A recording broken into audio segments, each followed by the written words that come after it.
Nós estamos celebrando o 12º domingo do tempo comum e a liturgia de hoje nos ajuda a dar passos significativos no que diz respeito ao reconhecimento da identidade e missão de Jesus e, a partir da identidade e missão de Jesus, a nossa própria identidade e a missão que Deus nos confia.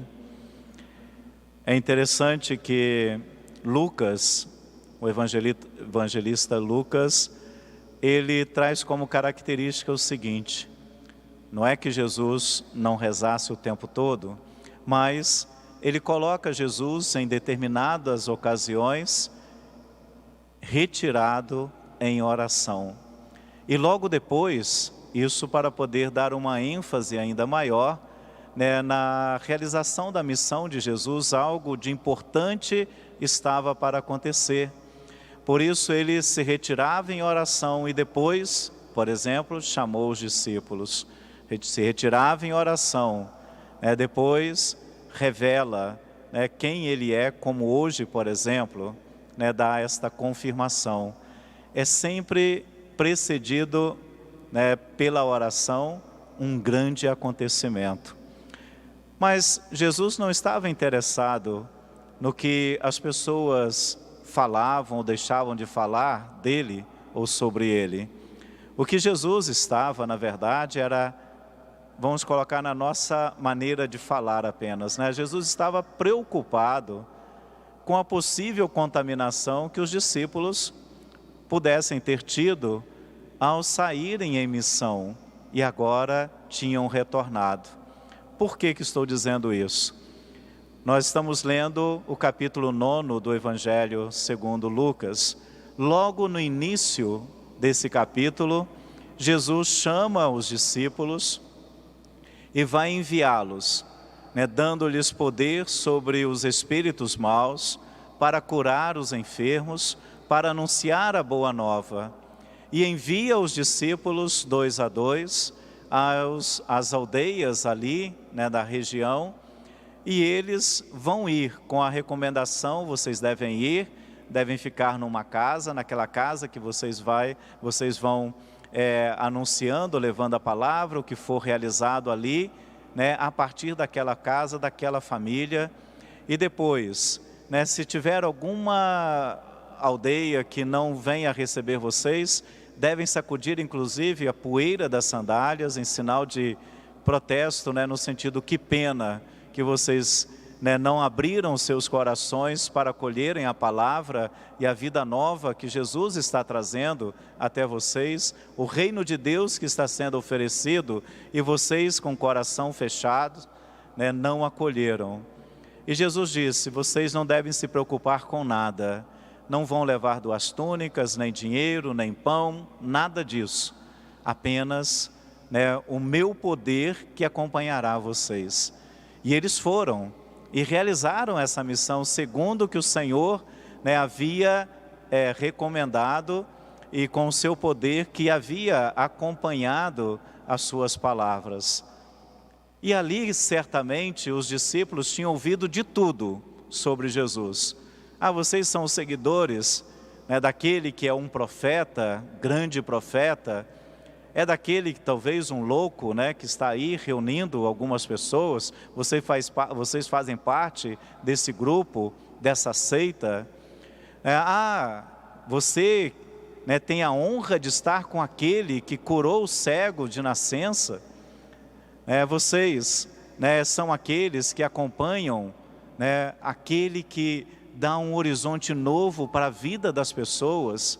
Quer dizer, terão ouvido de tudo a respeito de Jesus. Mas para que eles não se contaminassem então com as opiniões, Jesus primeiro os ouve. E eles vão dizer de maneira empolgada o que eles tinham ouvido. E depois Jesus faz a pergunta: mas para vocês, quem eu sou? Porque é a partir desta pergunta que se espera uma resposta coerente, não apenas com palavras, mas com a própria vida.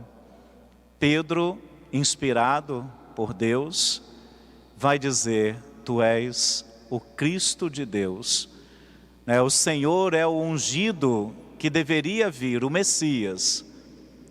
Mas logo depois de Jesus confirmar que era isso mesmo, ele proíbe que os apóstolos falassem para poder, vamos dizer assim, não queimar etapas, porque isso seria revelado mais adiante. Mas Jesus fala da sua missão: eu sou o ungido de Deus. No entanto, eu vou ser entregue na mão dos poderosos, vou sofrer muito, vou ser morto, mas ressuscitarei no terceiro dia. E esta era a missão. Jesus teria que passar por isso, exatamente como um sacrifício redentor para restaurar a nossa comunhão com Deus. Bem, é a partir daí que somos chamados então a olhar também a nossa identidade e a nossa missão, a partir desta identidade e missão de Cristo. Cristo, já sabemos, a palavra de origem grega significa ungido. Messias, do hebraico, significa ungido.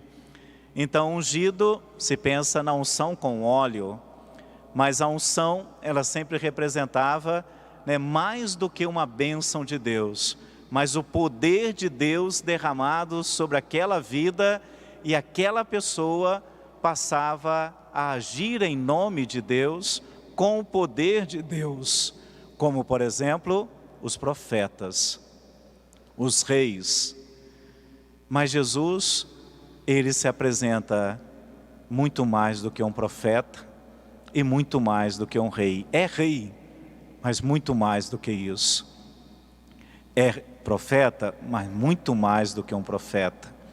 Ele é ungido de Deus, ele é o Filho de Deus presente entre nós. É a própria unção, vamos colocar, de Deus. Cristo ungido. Quando a gente pega o termo cristão e a gente procura num dicionário, por melhor que seja, a gente vai encontrar lá a definição: cristão é um seguidor de Cristo. Os cristãos são seguidores de Cristo. Em parte é verdade, quando a gente usa a imagem do pastor e das ovelhas, que o pastor vai à frente guiando o seu rebanho, e nós, como ovelhas, vamos seguindo o pastor. Não tem dúvidas a esse respeito. Mas, quando se fala ou se usa o termo cristão, não se pode, não se admite essa coisa de Jesus ir lá na frente e nós irmos atrás. Por que que não? Porque se cristão é ungido, é ter sido ungido, e por conta disso você está em comunhão profunda com o ungido de Deus, não um ungido, mas o ungido de Deus, nós passamos a fazer partes deste corpo de Cristo, pela unção, e nós recebemos esta unção no nosso batismo. Foi o que nós ouvimos na segunda leitura de hoje. Vou ler novamente só as primeiras frases aqui. Vós todos sois filhos de Deus pela fé em Jesus Cristo. Vós todos que fostes batizados em Cristo, vos revestistes de Cristo. E é exatamente isso. Cristão é um ungido, é um outro ungido, não em oposição e contraposição, mas o ungido no sentido de participar da mesma unção de Cristo. Somos membros do corpo de Cristo. Por isso não cabe o cristão no sentido de ir atrás, porque Cristo é a cabeça da igreja que é o seu corpo, e nós somos membros deste corpo de Cristo. Por isso caminhamos juntos, caminhamos em comunhão com o Senhor, e não a cabeça lá na frente depois que vem o corpo, mas juntos. E esta comunhão nos leva também a viver, não só no final da nossa existência aqui na terra, mas a cada dia, a cada momento, as bênçãos e as maravilhas do Senhor. São Lucas, ele acrescenta exatamente quando Jesus fala, pegue a sua cruz, ele acrescenta, cada dia e siga-me, né? E aí sim, né, o tomar a cruz sobre os ombros. E normalmente a gente pensa na cruz como sofrimento, doença, morte. É bem verdade que para os pagãos, sim, até loucura, né, não resta dúvida para alguns, mas para os cristãos, a cruz de Cristo é poder de Deus. Né, pegar a cruz e carregar significa trazer para a sua vida a mais profunda comunhão com Cristo, que é viver a intensidade do amor. E na intensidade do amor, aí sim, somos capazes até de sofrer, né, de sentir, de morrer, se for o caso. Mas porque amamos, não porque gostamos de sofrer, ou gostamos de sentir alguma dor, ou que não gostamos mais da vida e vamos morrer. Pelo contrário, amamos e na intensidade do amor é que vivemos com Cristo e vivemos essa comunhão profunda do corpo do Senhor. Que nós possamos então, nesta grande alegria de nos reconhecermos cristãos, né, de nos reconhecermos membros do corpo de Cristo, e neste reconhecimento a missão, pois se somos filhos de Deus, precisamos viver como filhos da luz, porque Deus é luz e nele não há treva alguma. Então, filhos da luz, vivendo a intensidade do amor, que se traduz em gestos de caridade concreta, né, para a nossa vida. Esses gestos, atitudes, né, que o Senhor possa nos ajudar, né, a viver e a perseverar nesta mesma fé e nesse mesmo amor, não só revelado, mas vivido e assumido, né, em nossas vidas, no nosso dia a dia. Assim como cristãos, que o Senhor continue nos ungindo e nos abençoando.